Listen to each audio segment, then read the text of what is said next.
A poluição do petróleo na costa brasileira. As causas das manchas de óleo nas praias e no mar do Nordeste vão ser discutidas hoje em audiência pública na Comissão de Meio Ambiente. Reforma da Previdência. Realizada a última sessão de discussão da proposta em segundo turno. A votação pode ocorrer na próxima terça-feira. E pensão para bebês atingidos pelo Zika vírus. Comissão mista muda a medida provisória e amplia o número de crianças que poderão receber pensão vitalícia por causa dos problemas causados pela infecção.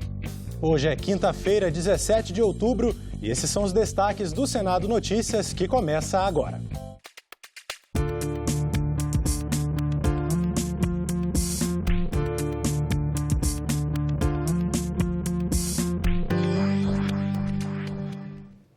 Olá, bom dia. Daqui a pouco, às 10 horas da manhã, a Comissão de Meio Ambiente vai fazer uma audiência pública para discutir o vazamento de petróleo que, desde o início de setembro, atinge as praias do Nordeste brasileiro. Os senadores cobram do governo federal uma ação mais efetiva para reverter os danos ambientais causados pelo vazamento e querem respostas sobre as causas do acidente. As manchas começaram a aparecer nas praias do Nordeste há cerca de um mês. De lá para cá, mais de 150 praias em 9 estados já foram atingidas pelo desastre. O que se sabe até agora é que se trata de petróleo cru, de um tipo que não é produzido no Brasil, e que os prejuízos econômicos serão inevitáveis. Na reunião deliberativa da Comissão de Meio Ambiente desta quarta-feira, o senador Fabiano Contarato fez um balanço do problema. Faz 47 dias que tivemos a primeira detecção de óleo e já são 2.200 quilômetros atingidos em 9 estados do Nordeste. O IBAMA informa já ter removido 200 toneladas de petróleo das praias até o momento. Balanço atualizado até essa terça-feira, 166 áreas atingidas em 72 municípios do Nordeste. Os governos da Bahia e Sergipe já decretaram estado de emergência para facilitar a liberação de recursos. É uma devastação imensa, afeta a vida marinha, afeta as populações que vivem de pesca. Quem sobrevive disso está desesperado. Eu não acredito que foi acidente. Acidente, derramar 200 toneladas de óleo no mar, na costa brasileira e não avisar, não foi acidente. 30 dias depois do aparecimento é que está envolvido Marinha, Meio Ambiente e a Defesa Civil nisso aí. E isso está prejudicando demais os estados do Nordeste. E agora que está adentrando ao Rio São Francisco. Foi acidental ou foi proposital para criar problemas de natureza interna aqui dentro? Então ninguém sabe. Eu creio que é uma questão de Estado e nós temos que apurar. O fato é que o prejuízo já está dado, estamos chegando perto do verão, as limpezas precisam ser feitas para que as praias possam voltar. Inclusive a questão da pesca, porque muita gente que pesca artesanal, provavelmente você tem que antecipar o chamado seguro defeso. Nessa quarta-feira, um grupo de parlamentares do Nordeste esteve reunido com a ministra Tereza Cristina, da Agricultura.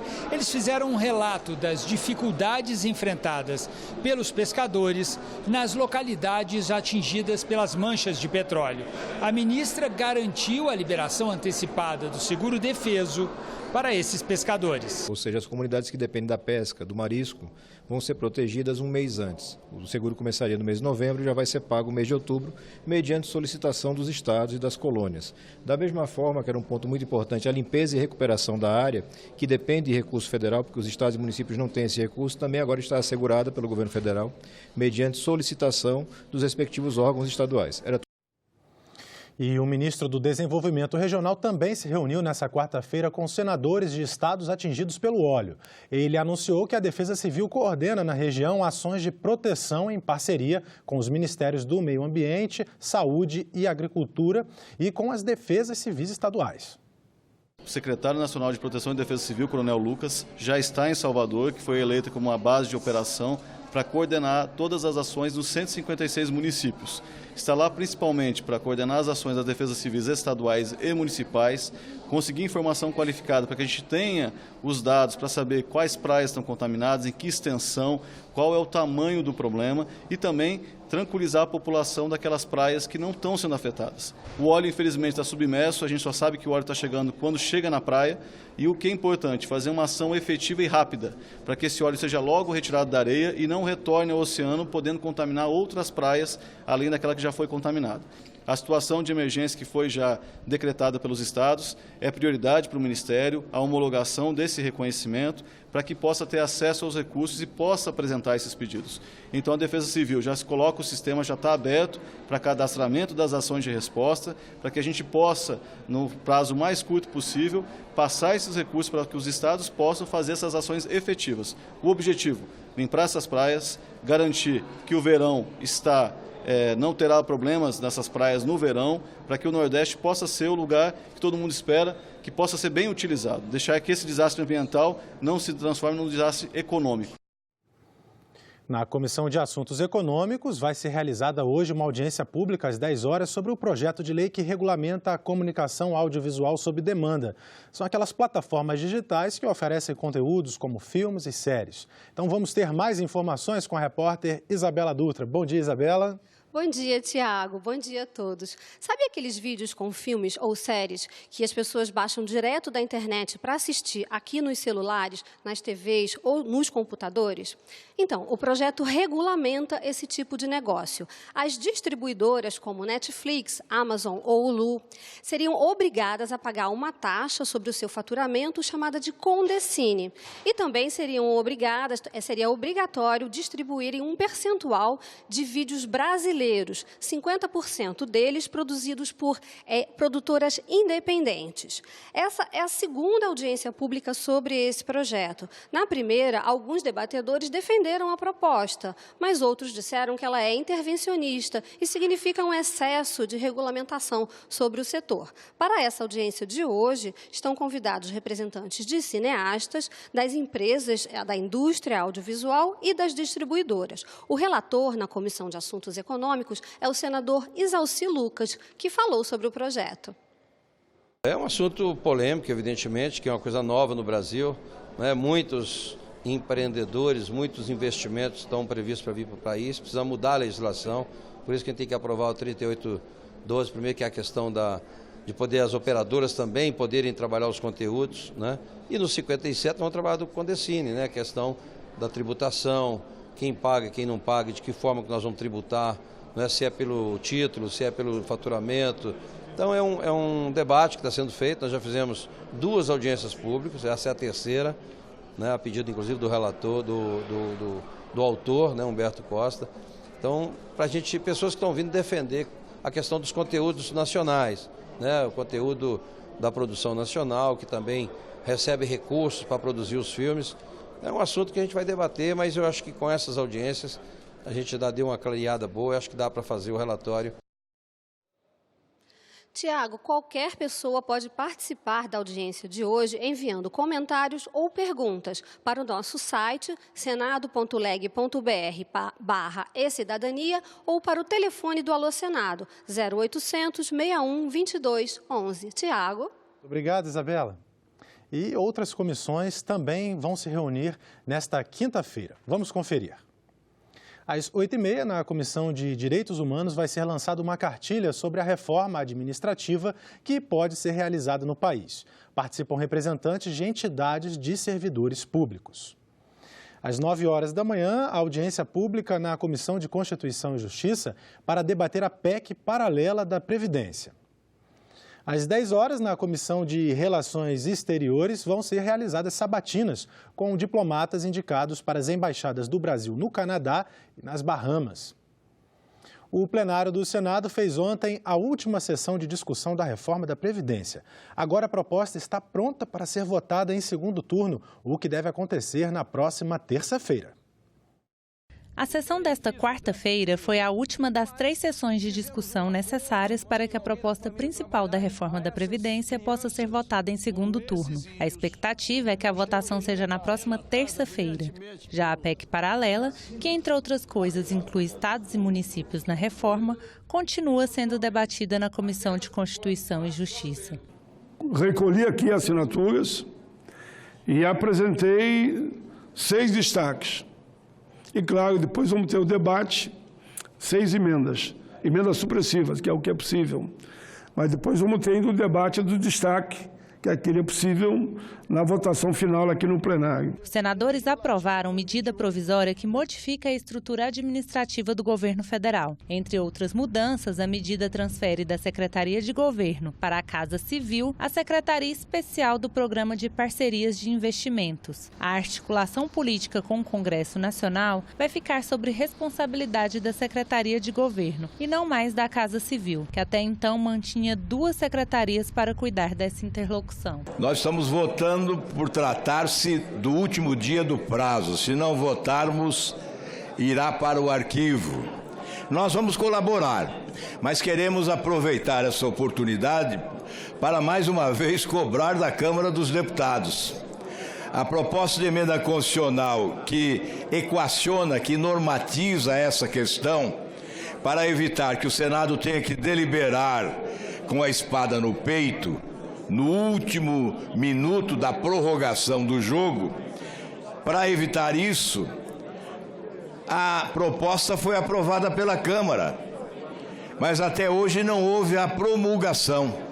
Também foi aprovada uma proposta que adia de 1º de janeiro de 2020 para 1º de janeiro de 2033 a permissão para que empresas abatam do imposto devido o ICMS incidente sobre energia, comunicação e insumos de forma ampla.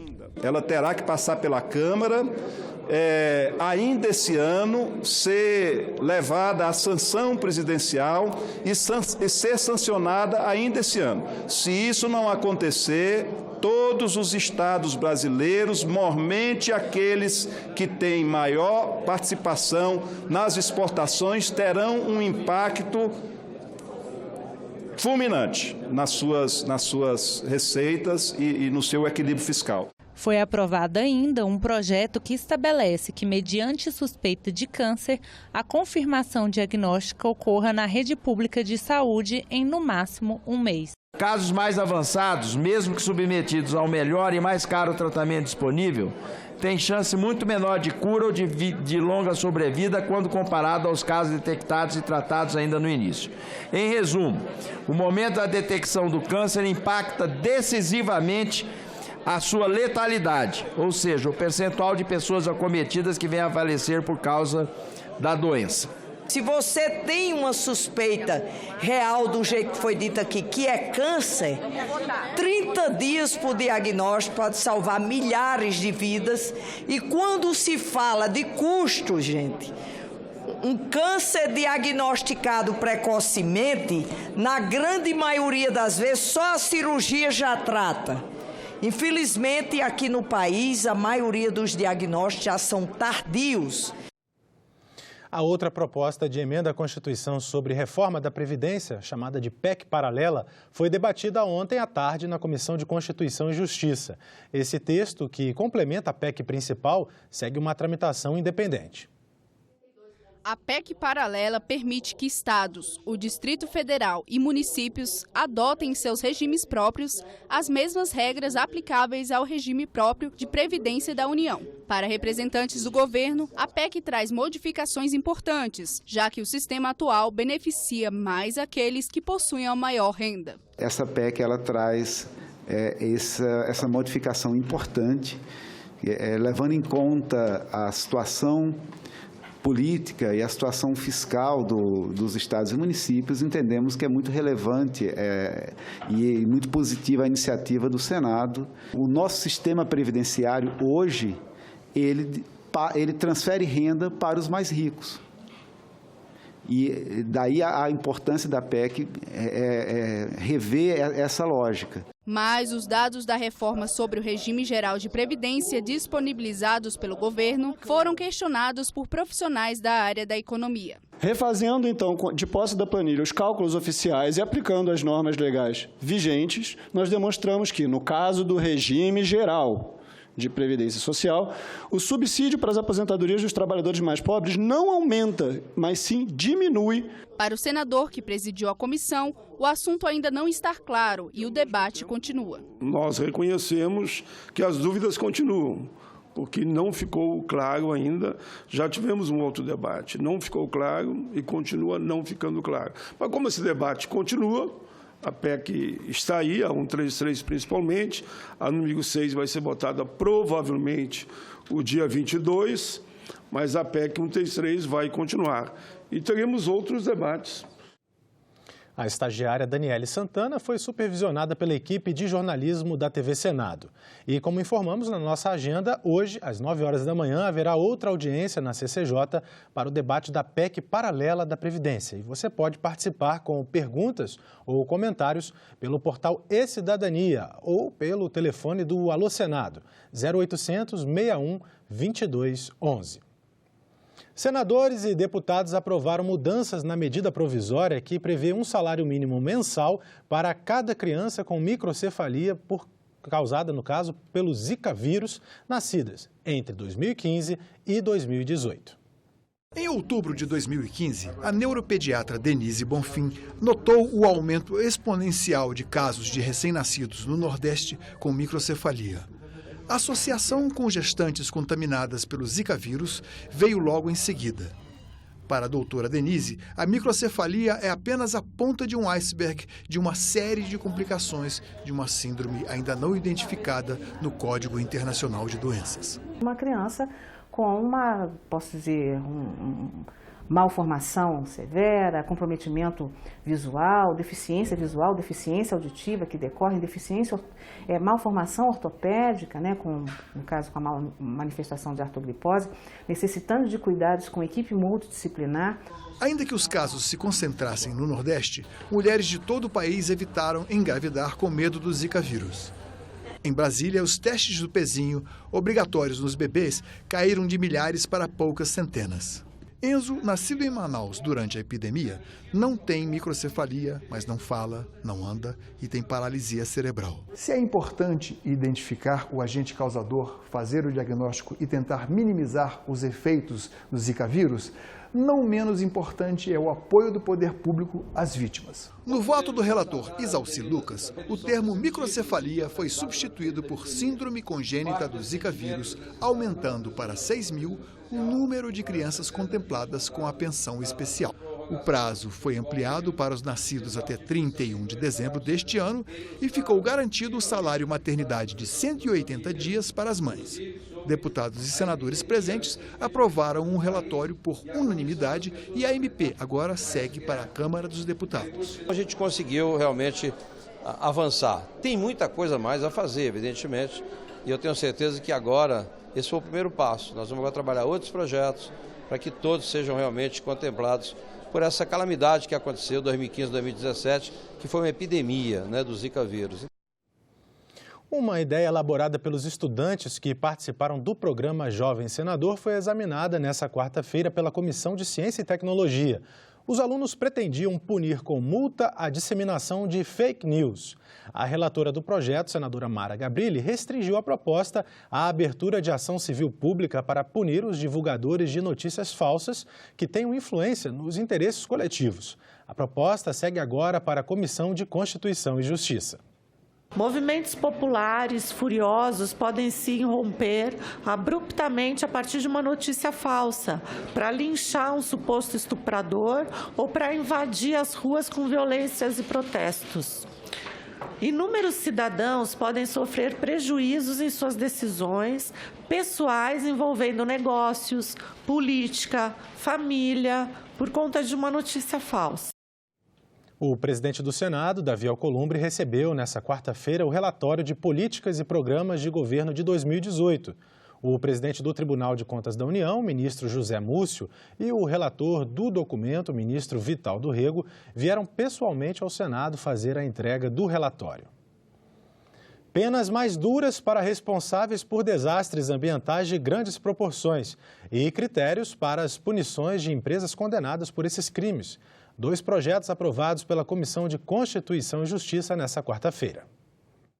Em 2015, o rompimento da barragem do Fundão da mineradora Samarco, controlada pela Vale, deixou 19 mortos e causou uma enxurrada de lama que inundou várias casas em 3 pequenos distritos de Mariana, na região central de Minas Gerais. Este ano, outro desastre ambiental de proporções maiores, em Brumadinho, também em Minas Gerais.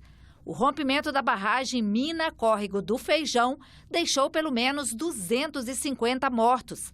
Desastres ambientais de grande proporção, que serão tipificados na lei que pune crimes ambientais, de acordo com o projeto aprovado pela Comissão de Constituição e Justiça. Pelo texto, cometerá crime quem facilitar o rompimento de barragens por não observar normas técnicas reconhecidas pela comunidade científica ou não obedecer às regras de autoridades ambientais. A pena prevista é de 4 a 12 anos, mais multa que pode chegar a R$1 bilhão. Se o crime for culposo, a detenção será de 1 a 3 anos. Se o crime resultar em mortes, a punição será dobrada. A proposta é resultado do trabalho da CPI do Senado, que investigou o rompimento da barragem em Brumadinho. Nós temos que definir que uma pessoa jurídica, senador Espírito Amin, não toma decisões sozinha. Ela não existe numa forma de decidir as ações. Quem decide são aqueles que representam a pessoa jurídica. Esses também têm que ser responsabilizados na forma da lei pelos seus atos, sejam, claro, naturalmente, de acordo com a sua culpa. A pressão que se exerceu sobre essa casa, senhora presidente, nunca foi vista nos meus 32 anos de parlamento. Uma pressão que parecia que nós todos estávamos querendo destruir o patrimônio nacional, nós queremos acabar com os empregos da Vale. Escuta, morreram pessoas. Houve falha? Não. Houve culpa, desleixo, omissão, irresponsabilidade, abuso das pessoas que tinham relatórios nas mãos para passar adiante, para se tomar as medidas cabíveis. Uma das coisas piores e mais irresponsáveis que eu vi na questão de Brumadinho é que os diretores da Vale fizeram a estrutura organizacional que administrava a Vale à frente da barragem, ou seja, a jusante da barragem. Como é que se coloca refeitório em frente da barragem? Quando rompeu, destruiu tudo. Portanto, esse projeto é para aumentar a punição, é para chamar a atenção de ter uma lei agora rigorosa para punir essa irresponsabilidade que a Vale fez com aqueles que trabalhavam e aqueles que moravam na redondeza da barragem de Brumadinho. E para desestimular crimes como os de Mariana e Brumadinho, a comissão aprovou um outro projeto que prevê critérios para aplicação de pena a pessoas jurídicas condenadas por crimes ambientais. De acordo com o texto, o juiz deverá levar em conta, na hora de fixar a pena, os antecedentes da empresa. E o projeto que tipifica o crime de desastre ecológico de grandes proporções segue para o plenário. O outro pode ir direto para a Câmara se não houver recurso de pelo menos 9 senadores para que seja votado também no plenário do Senado. A Comissão de Constituição e Justiça aprovou ainda uma proposta que exclui o recebimento de auxílio emergencial decorrente desses desastres ambientais da renda considerada para pagamento do benefício de prestação continuada. Automóveis novos vão ter que passar por teste de impacto antes de serem vendidos, segundo o projeto aprovado nesta quarta-feira pela CCJ. Nos últimos 10 anos, os acidentes no trânsito deixaram mais de 1.600.000 brasileiros feridos. A cada 1 hora, 5 pessoas morrem vítimas de acidentes de trânsito. Fatos como este colocam o Brasil na 5ª posição entre os países com maior número de vítimas de trânsito. Entre 2009 e 2018, os acidentes no trânsito deixaram mais de 1,6 milhão de brasileiros feridos e representaram um custo de cerca de 3 bilhões para o Sistema Único de Saúde. A seguradora Líder, que administra o seguro obrigatório DPVAT, mostra que no mesmo período foram mais de 485 mil indenizações por mortes no trânsito em todo o Brasil. Para comparar, a guerra da Síria deixou mais de 360 mil mortes desde 2011, quando foi iniciada. Para melhorar a segurança dos veículos, o Senado aprovou um projeto que determina que só vão poder ser vendidos no Brasil carros e caminhonetes que alcançarem resultados mínimos em testes de impacto. Os veículos importados que tenham sido submetidos a testes de impacto em seu país de origem estão dispensados de nova avaliação. Esse projeto ele vem suprir uma carência na legislação ou omissão na nossa legislação que não trata dessa questão. os veículos são vendidos no país sem passar por esse teste de impacto, que traduz na maior segurança desses veículos em circulação em nosso país. E isso é um estímulo à indústria automobilística a ter esse cuidado, a dar um tratamento ao brasileiro, mesmo que é dado aos países desenvolvidos do mundo. Ou seja, a segurança das pessoas está acima de tudo. Isso não vai ser para todos os veículos, apenas para veículos novos de passeio. Vão ser sorteados aleatoriamente o veículo, a montadora, e aí vai ser feito esse teste de impacto, de colisão mesmo, para ver se ele oferece as seguranças que ele vende para o consumidor. Isso, o ônus vai ficar com as montadoras e isso vai ter esse selo de qualidade para que o consumidor efetivamente saiba que o que ele está adquirindo vai efetivamente proporcionar sua segurança. A pontuação alcançada no teste vai ser fixada no para-brisa do veículo à venda e deve ser exibida em anúncios impressos de TV ou internet.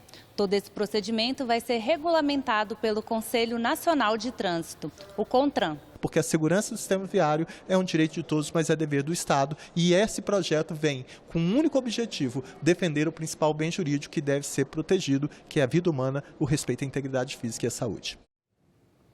A atividade é conhecida por muita gente. Ou será que você nunca ouviu ou mesmo dançou as músicas tocadas por esse profissional? Estamos falando do disc jockey, o famoso DJ, que ainda não tem profissão regulamentada no Brasil. A Comissão de Assuntos Sociais aprovou o projeto para garantir estabilidade a esses profissionais da noite. Com eles, a festa é garantida. Sábado, domingo, feriado, dias úteis, no centro urbano, na periferia, clubes, salões, o disc jockey, o DJ, movimenta corpos e os negócios do entretenimento.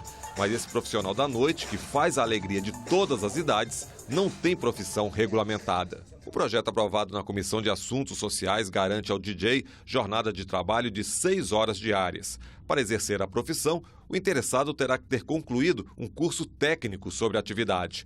Mas para quem atua na área há pelo menos 5 anos, essa exigência é dispensada. Essa é a terceira vez que o Congresso tenta regulamentar a atividade de disc jockey. Em 2010 e 2015, projetos semelhantes foram aprovados, mas foram vetados pela Presidência da República. Motivo?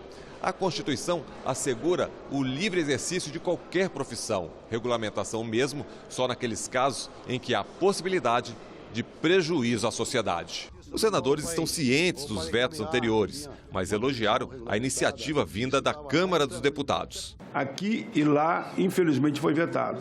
Então, vem numa boa hora esse projeto que pode recuperar o que perdemos naquela oportunidade. E a regulamentação dessa profissão vai abraçar um potencial enorme que esses trabalhadores têm, que atuam nessa área e ficam sem saber para onde correr, porque não tem direito a nada, né? Isso aqui vai causar o quê? Estabilidade, que são alguns milhares de gente desse imenso país aqui, que lamentavelmente não tinha uma profissão regulamentada.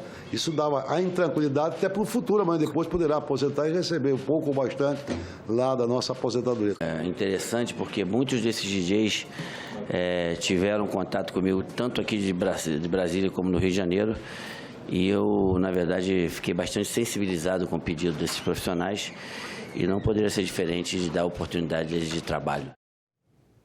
O projeto que regulamenta a profissão de DJ vai ser analisado agora no plenário do Senado. Se aprovado sem alterações, vai à sanção da Presidência da República. As emissoras de televisão do Senado, da Câmara dos Deputados, da Assembleia Legislativa do Amazonas e da Câmara Municipal de Manaus vão partilhar subcanais de TV digital. O acordo de cooperação técnica foi assinado nesta quarta-feira no gabinete da Presidência do Senado. As emissoras do Senado, da Câmara dos Deputados e da Assembleia Legislativa já estão no ar na capital amazonense desde 2012. Agora, a TV da Câmara Municipal se junta a elas. O acordo assinado pelo presidente Davi Alcolumbre é o primeiro do gênero adotado na rede de rádio e TV digital do Senado.